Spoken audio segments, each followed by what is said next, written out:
Shalom jemaat Tuhan, senang sekali boleh berjumpa kembali dalam Renungan Kingdom Devotion hari ini.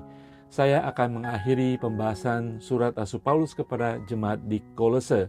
Ada 3 ayat terakhir di dalam pasal keempat yang saya anggap, saya pelajari, saya renungkan, sungguh-sungguh menunjukkan siapakah Rasul Paulus itu, yang sungguh mengerti kasih karunia Allah dalam kehidupan setiap orang percaya, yang sungguh tidak hanya mengerti, dia ingin menularkan, mengajarkan, mengimpartasikan bahwa supaya kita sungguh-sungguh yang sudah menerima kasih karunia juga memiliki pandangan teologi tentang ajaran Tuhan kasih karunia bagi semua orang, bahwa kita semua sama. Di dalam suratnya kepada jemaat di Korintus dikatakan, oleh kasih karunia di dalam Kristus, di dalam persekutuan dengan Roh Kudus, untuk kita mengerti bahwa kita sudah sama dimanapun kita berada. Tidak memandang asal gereja kita, tidak memandang denominasi, tidak memandang latar belakang kehidupan kita. Ketika Yesus menjadi Tuhan dan Juru Selamat kita, kita sudah ada sama semuanya. So dari kota besar, kota kecil, orang punya pangkat, orang sederhana, kasih karunia Allah di dalam persekutuan Roh Kudus memenuhi kita semuanya. Kolose 4 ayat 15 mengatakan, sampaikan salam kami kepada saudara-saudara di Laodikia, juga kepada Nimfa dan jemaat yang ada di rumahnya. Dan bila mana surat ini telah dibacakan di antara kamu, usahakan supaya dibacakan juga di jemaat Laodikia, dan supaya surat yang untuk Laodikia dibacakan juga kepadamu. Ayat 17, dan sampaikan kepada Artipus, perhatikanlah supaya pelayanan yang kau terima dalam Tuhan kau jalani sepenuhnya. Salam daripadaku Paulus. Salam ini kutulis dengan tanganku sendiri. Ingatlah akan belengguku. Kasih karunia menyertai kamu.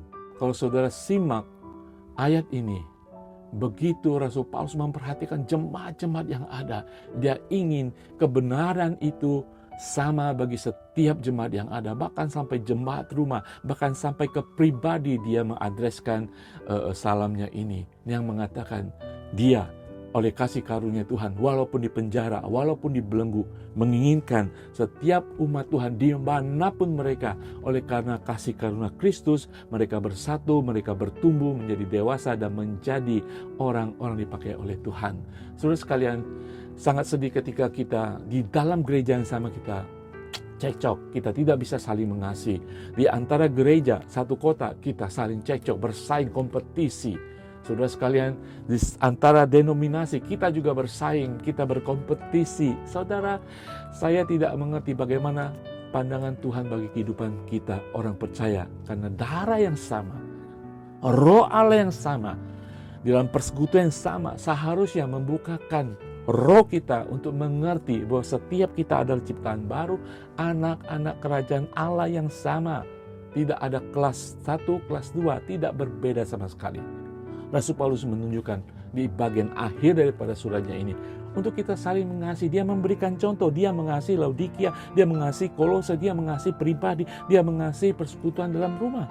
Saudara sekalian, mari kita, ketika saudara orang percaya, kita harus menjadi malu kepada Tuhan dan kepada Roh Kudus yang ada kehidupan kita. Ketika kita membeda-bedakan, ketika kita tidak mengasihi orang-orang sekeliling kita, bagaimana mungkin kita bisa mengasihi jemaat Tuhan yang tidak kita kenal?